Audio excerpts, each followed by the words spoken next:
एक डरी न अहिले सन्ने बेलामा सिया तम्रो बिहा गरेर म बुढाको चतालमा चाहिँ भाइराछ के भयो जम्मा रुइन गाडीबाट यो विदेश जाने हो भने त्यार कब जाने अब जाने हो बा अब भिसा आयो हो पोर्खी आया भन्ला छ पोर्खी काठमाडौँ जान पर्यो पोर्खी आउने खाली भन्ने दो दिनलाई भन्ला थिए भाइ अब न साँच्ची आयो बा रे नेपाल जय कुले दाने भ्या ल जाबो बा जा हिरो सिन्थेर बा यो तमरो बुहारी क्या भन्ना छ के भन्ने भाइ माइ त जान्थे रे उन्जा इजेलले दुई चेल सजलो भण एक घर दियो दुई चेलिन बनाए खाना सजलो भण अब घरलाई कोही नाना भण भन्नान रुनान फोनमा एक बेर माइतले भेटन्थे इनले भेटन्थे अब जान्नारेन भेटघाट गरन्थे रे जाबो जा म जिन जा के भन्लो जा एक बेर खप जा भेटघाट गरा पहिलो विदेश जान्न तमला यमण घरमण बनाला सिरो पो जा बजार रात झोला पा हा बा हुन्छ जा एक बेर भेटघाट गरा उला मित्र मान्छे नआए भन्निन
सबको बुवा पैसा भयो पैसाको दानो नाइ पैसा ब्या शत्रुले आफ्नो जात पात नानो नाइ आफैदेखि दया लाग्दो कठैला जिन्दगानी दुखी भाग्य लेखी गई धन्य कि भावनी अँध्यारो संसार मेरो उज्यालो पारिदे जिउँदो लास बाँच्नु भन्दा हे दैव मारिदे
गाउँमा कठैलाडी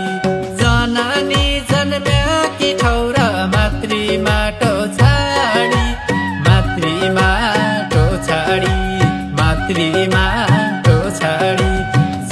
भए निष्ठुरी मेरी लाराञ्चडी मुई जन्म्याकी थली मुई जन्म्याकी थली खाइ खेली हुर्क्याको माटो लाराञ्चडी आँखैमा झलझली आँखैमा झलझली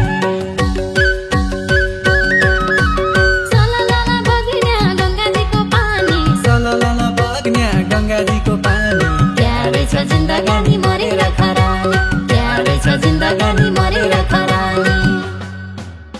बाँचुन ज्याको तेरो मेरो हैट साला जिन्दगानी 2 दिनको आस मात्रै मरेर खरानी बाल्यकालमै जबन मारे धनैका आशले कैदिन जिन्दगी छाड्छ उडाउने सासले चल्यो जिन्दगीको रेल क्या अरी मोड्डु हो फुट्याको करी मसाला क्या सानी पोड्डु हो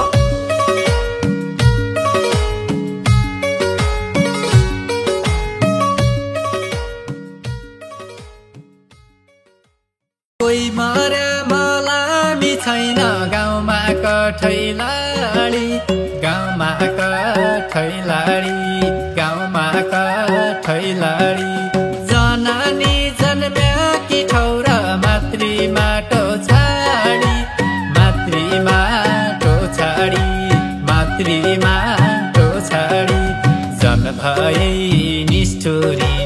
मेरी लाराञ्चडी मुई जन्म्याकी थली मुई जन्म्या